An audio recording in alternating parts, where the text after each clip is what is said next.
Could you gentlemen please introduce yourself? Well, I'm Michael Rubin. I'm an Abington fireman.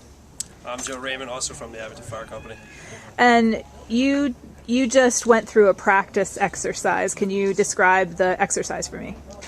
Sure. It was a confined space drill. So we were practicing an entry to a confined space, going on supplied air and trying to bring a victim out.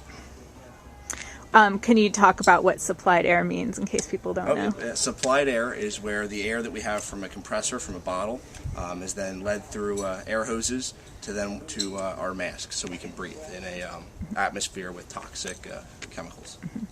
And Joe, can you talk a little bit about the importance, what is important to you about practicing these skills? Well, like I was telling you earlier, practice makes perfect. And if you go into a situation, especially confined space, where it's very tight, and you can't move around very much. It's good to have all the training and everything that goes into it. Learning your equipment, learning how to maneuver around in such a tight space. It all comes together in the end for whatever you're doing to go right and make sure nobody gets hurt. Mm-hmm.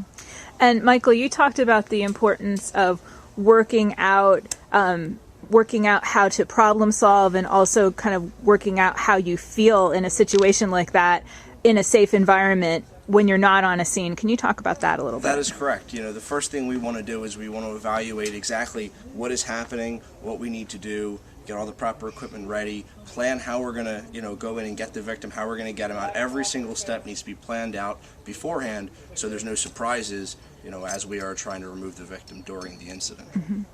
And you had mentioned you have a touch of claustrophobia. A little bit of claustrophobia, but it's definitely good to try and get that fear out of the way here during training. Before there's an actual emergency. Every emergency is different, and we need to be prepared for anything that can happen. Mm-hmm. Okay, I have a bonus question for you. Sure. You both have dedicated yourselves to the fire department at a pretty young age. Mm-hmm. What would you say to somebody who's thinking about getting involved, maybe on the fence? Why should somebody get involved with the fire company? Well, first off, it's if you like where you live, it's giving back to your community. Not only do you just get a lot of respect from your family and your friends, but it's also just it feels good at the end of the day that you help somebody.